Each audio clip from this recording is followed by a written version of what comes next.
Alright, good morning everybody.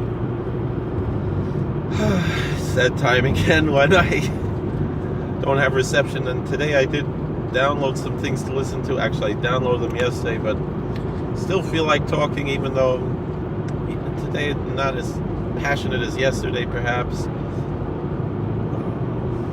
Kind of good, I'm kind of thankful that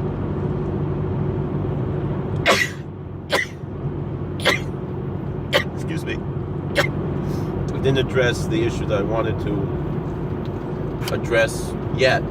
I still might do so. Again, it's a personal issue. Maybe this person will approach me beforehand.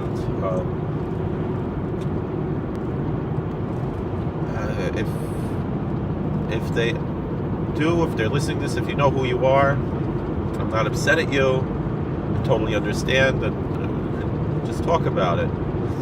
It's probably not as big of a deal as you think, and we just got to figure out, how to deal with this. But I'm too much of a coward to approach right now. Just, admitting my own issues. Again, if you're in New York State, you're off the hook. I'm not talking about you. I'm not going to name which state it is, but at least we'll eliminate one of the 49. But I will say they're in America.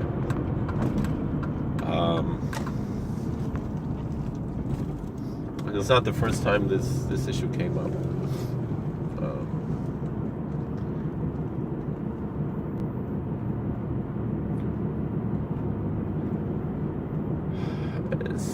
Along these lines, I felt that it's somewhat worthwhile to discuss, certain other issues,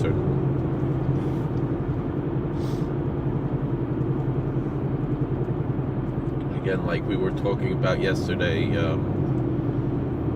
having conversations with those who we disagree with, and I think we wind up learning from each other. And I was talking to my wife about this last night, and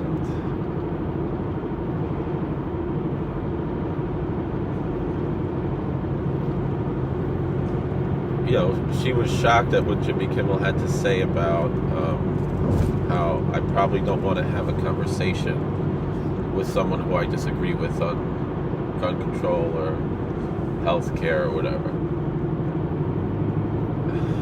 And my wife was like, I don't understand. She's like, because my wife considers herself in certain aspects of her politics to be liberal. Not so much in the social aspects as much as in the fiscal aspects, and those are the aspects that I don't really care that much about, or really haven't cared about that much in life. Go one way or the other. The social issues to me were always more important, and it's ironic because I hear about people in my generation who want to be socially on the left and fiscally on the right, and to me that's very hard to understand.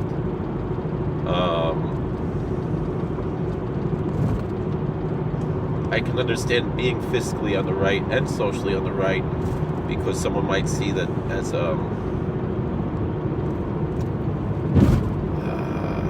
how do we describe that?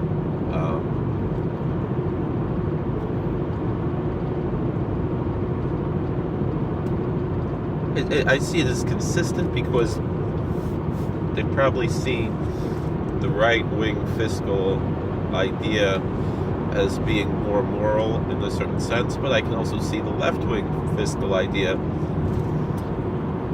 as having a sense of morality. It just doesn't work, particularly when the left-wing fiscal idea is with a left-wing social construct. Particularly when God and virtue and everything is just taken out of the equation.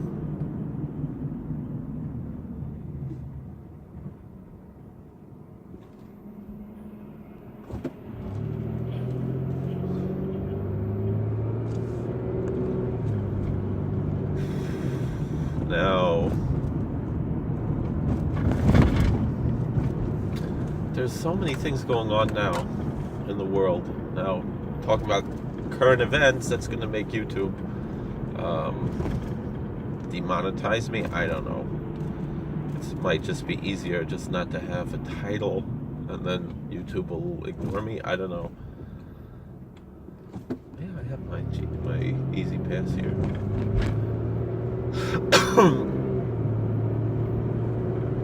The absurdity of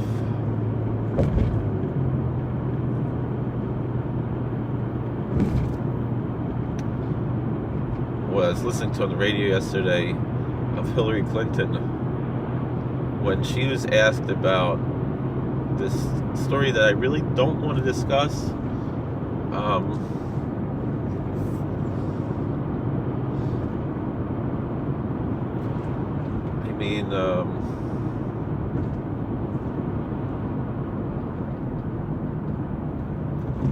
It's something that I really just want to ignore. This story with Harvey Weinstein, but the total absurdity of Hillary Clinton then somehow making this Harvey Weinstein thing about Donald Trump. It just shows how there's just this total disconnect from reality.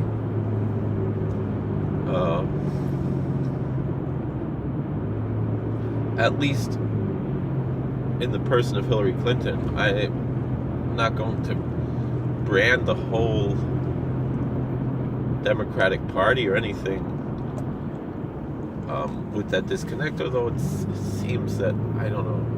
I mean, this, again, no one has explained to me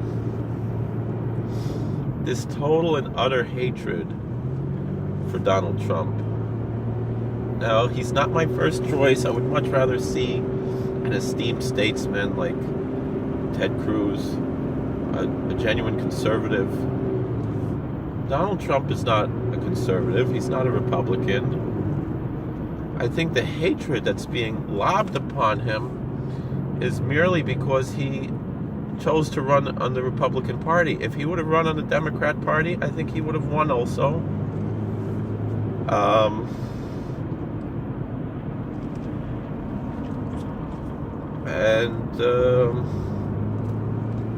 He's a man who really transcends the normal party lines.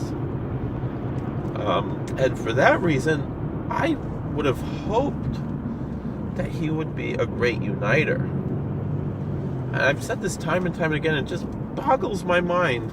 And to me, and again, I don't want to get into conspiracy theories, I don't want to run into these type of things, but it just seems to me that this is just a George Soros puppet master behind the scenes thing that's brainwashed, that there's some kind of a conspiracy to just lob this tremendous hatred on the president that, the blind sheeple have just accepted blindly that, Donald Trump is bad.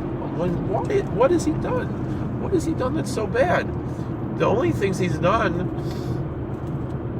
and which he's done quite incredibly and greatly, and I have tremendous respect for him for, is that people like, oh, you were upset that Obama made so many executive orders, and yet look at all the executive orders that Trump is doing. All the executive orders that Trump has done have either been reversing Obama's executive orders, so that's a total deflection to even ask a question like that. Because all he's doing is just undoing the executive orders, and if Obama had the right to make those executive orders, and in certain things, even if he didn't have the right, I would admit certain of his executive orders were wise for the time and the place. Perhaps I could consider something like that, even if they were wrong. But they all had, certainly the ones that were wrong, all had to have an expiration date on them. They were not designed to be permanent. They were all designed to be temporary until things were taken care of in a legislative fashion, which they haven't been. And so the mere fact that President Trump is taking them away, that's what he's supposed to do. That's his job. And that's what he was, not only to say that's what he was elected for, but he promised to uphold the Constitution. Many of these things have been found unconstitutional, and so he's just following. In many ways, he's humbling himself to the judicial branch, which a lot of people would not expect. But it's a recognition of the co-equal branches, the powers, the separation of powers, and the balance of powers between the three co-equal branches of the federal government.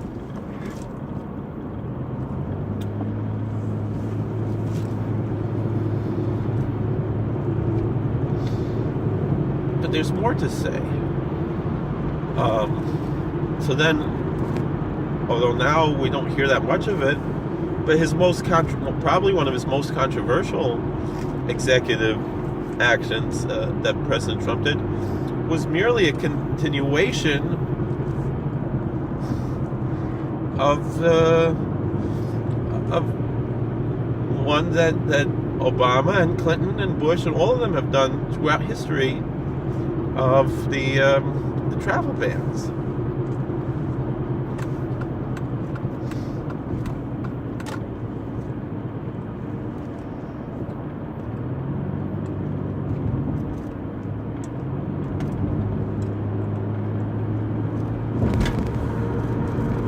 So,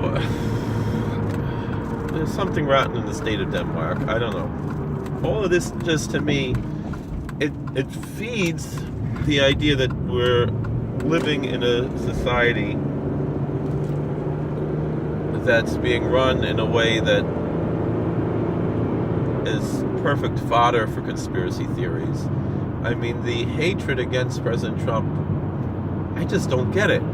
I really don't get it. If anything, this should be the guy that the left should love. This should be Democrats' favorite Republican, because this is a guy, he's not a born-again Christian, he's not, George Bush, and that's what they hated about George Bush, that, he was too religious, and that's what I loved about George Bush, and he really wasn't that religious either, but whatever, he wasn't this stuffy old, guy like George Bush Sr., Mr. Wilson and Dennis the Menace, that's what they made him out of on The Simpsons, saying, America has to be a lot more like the Waltons and less like the Simpsons. And I could applaud that, even though I love The Simpsons, but this is this Donald Trump, he's a Fox, not Fox News president, a Fox TV president. He's an Al Bundy president. He's a, I mean, I'm dating myself because I don't really watch anything new except The Simpsons. I didn't even watch The Simpsons yet. Maybe I'll watch them today.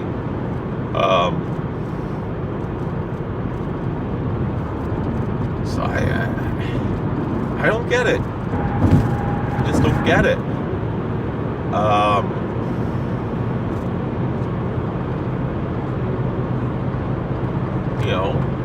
It's like whatever. Somebody said on The Simpsons, they said Bill Clinton was Jimmy Carter with a Fox attitude. Well, Donald Trump has a Fox attitude. I mean, he's a New York guy. He's a. So I don't. I mean, what don't they like about him? In his campaign, he was probably the first Republican to embrace the LGBT community, but they refused to embrace him. And they focus on, oh, well, he took Pence as a running mate. I'll be honest, as a Republican, one of the few reasons I was comfortable voting for Trump, I very begrudgingly voted for him, was because he took Pence as a running mate. I would much prefer Michael Pence as president. But that wasn't my choice, and the fact of the matter is there was no one on the New York ballot who I felt comfortable voting for. I didn't, even though I tend to have somewhat libertarian ideas, Gary Johnson wasn't my guy. My wife voted for him, but and then people are like, oh, you essentially gave away a vote for Trump. I'm like, not really, not in New York. In New York, we pretty much knew Hillary was going to win, which I don't really even believe, but we knew that she was going to play with the numbers there. I mean, and meddle in this whole Russian collusion thing, and like if anything, if the Russians played with the numbers, they have been saying, I'm not sure if it's true, but the claim is that Hillary won the popular vote. If Russia played with the voting numbers, all that can affect is the popular vote. You can't change the electoral vote. That's part of the reason we have an electoral college, is to prevent elections from being stolen, really. Because if it was a straight popular election, it would be much easier to steal the election. This is just all really crazy. Anyway, I've been rambling on for 16 minutes about absolutely nothing. I just don't get it. Can someone explain to me in a logical way why the left hates Trump? If anything, to me, I can understand why the traditional American-style right should hate Trump, and why there is this big Never Trump movement in the right. But for the most part, the Never Trump movement has mostly died down, at least ostensibly. I don't know. I just don't get it. I just don't get it. This guy should be bringing the country together, and it just, to me, I just believe, and I don't want to believe this because it sounds ridiculous, that George Soros is playing his little puppet master game.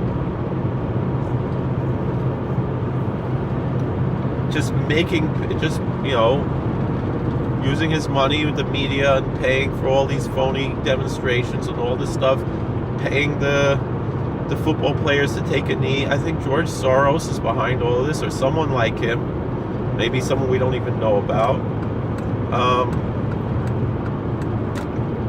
And it's just with a goal not of destroying Donald Trump, but of destroying America. And really, I mean, this goes back to, we've spoken about the Frankist movement and the Sabbatean movement, and how these movements have been latently behind the scenes of the left for the past 400 years, really. It's about 340 years, 350 years. And that's what's really going on, really, since the Sabbatean, the major, this Sabbatean movement, and after they disappeared, and the Frankist movement, these really dangerous cults, which unfortunately came out of the Jewish community, have really led to all of these other movements, and all of these other movements are really just basically seeds that were planted by the Sabbatean and Frankist movements to develop into reform, into Zionism, into communism, socialism, all these things. And as someone pointed out on Twitter recently, Marx's daughter and son-in-law both died in a suicide pact. The essence of Marxism, which comes from the essence of Frankism and Sabbateanism, is suicidal and destructive.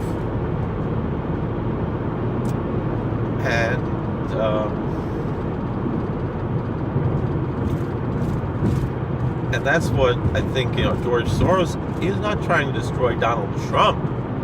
George Soros is trying to destroy America, trying to destroy the world, and others from these Sabbatean movements. I'm not a Christian,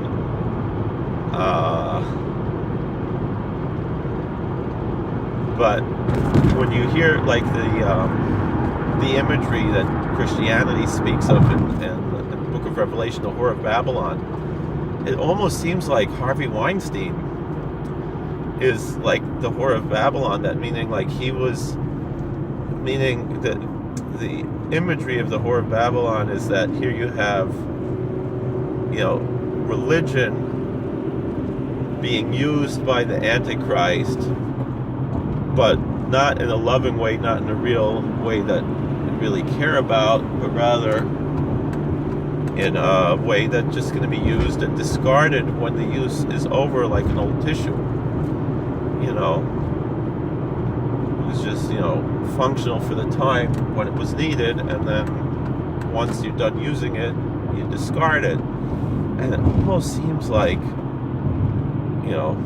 they were giving, because I was listening to Glenn Beck, and he was saying, everybody knew about Harvey Weinstein. This is, and all this sanctimonious, I had no idea, blah, blah, blah, this is so horrible, and just go and apologize and say why you didn't do something to stop it. There was nothing to be done to stop it. Like, he read some writer or director or something, he read what he had, a whole article that he wrote, and he's like, just stop it. Everybody knew. And really, essentially,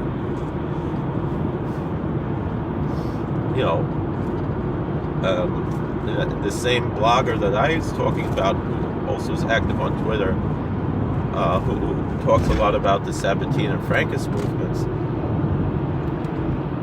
he basically said that. He's like,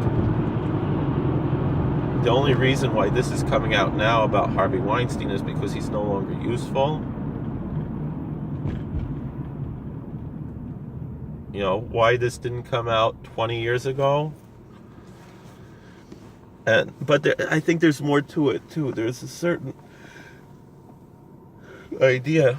I mean, and I think about my own life. I think about the challenges I've had in my life. We all have challenges like this.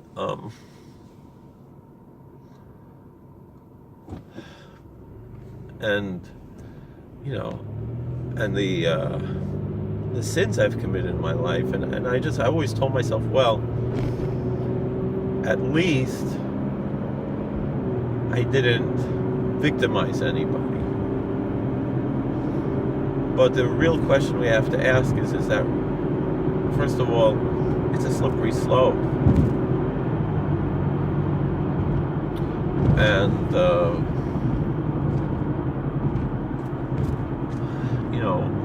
where do these things come from? And although the thing is, the easy, conspiracy theory answer is, especially considering we're talking about somebody Jewish, unfortunately, is that it goes back to the Frankist movement, like the Sabbatean and Frankist movements, which essentially sanctified sin and ceremonialized sin.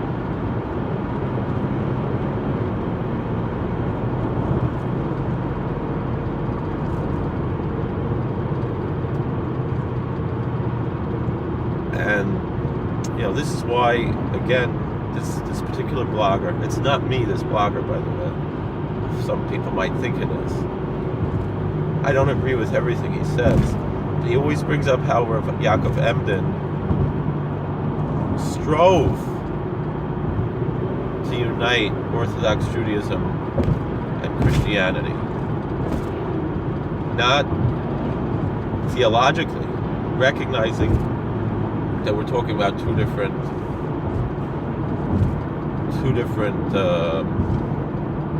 communities, separate communities, but to be united against the Sabbatean movement, and the boldness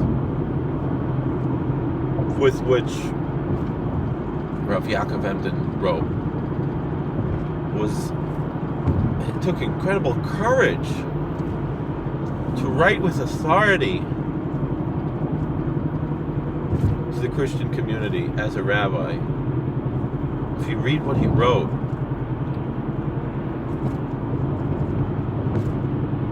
both in praise of Christianity, but also in opposition to Sabbateanism. It's quite incredible. All right, there's something else I want to talk about, but I think it deserves a separate video. But these are all things to reflect on. We're not really bringing out answers right now. We're just more or less reflecting on questions.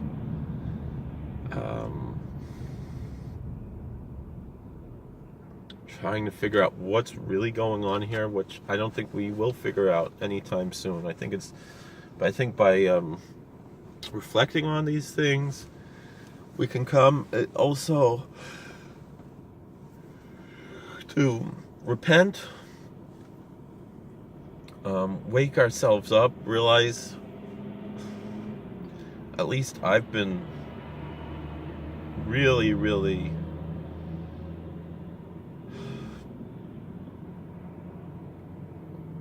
in a bad place for quite a long time.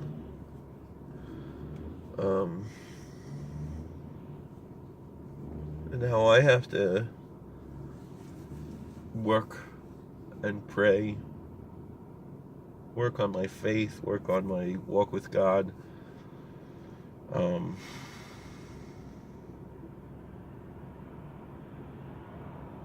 repent of my sins, but also have a wake-up call of how horrible I've been. And maybe that's why I've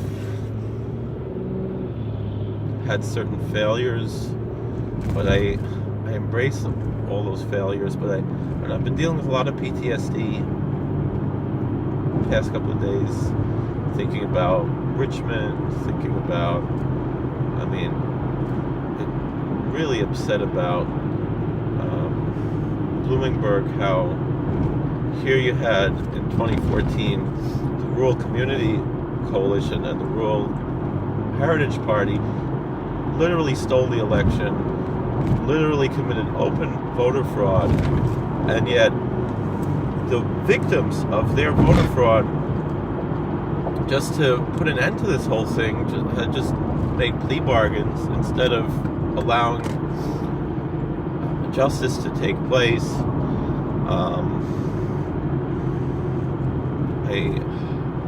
I really feel that I have to stand up and do something about this, and I know what I have to do. I really probably should have taken some time yesterday, because I had some time yesterday to get involved in this, but I'm gonna have to make time to fix this, because it's just an incarnate of justice.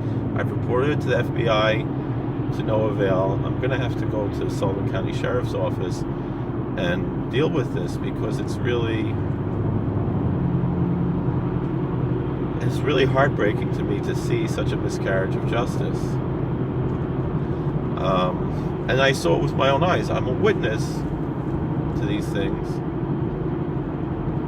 And yet there's a double standard that which I understand, God also gives us a double standard, but meaning their side can do total voter fraud, totally steal an election, and they're the heroes, and our side, quote unquote, just tries to do some damage control, a little bit of self-defense, which maybe they didn't technically do everything right, which I still think essentially they were essentially following the law, and yet they just, I don't know. It's quite heartbreaking. All right. Well, God bless. Thank you for watching. Please like, share, and subscribe. And I'm going to make another video about a totally different subject that I'd like to discuss with everyone. All right. God bless. Be well.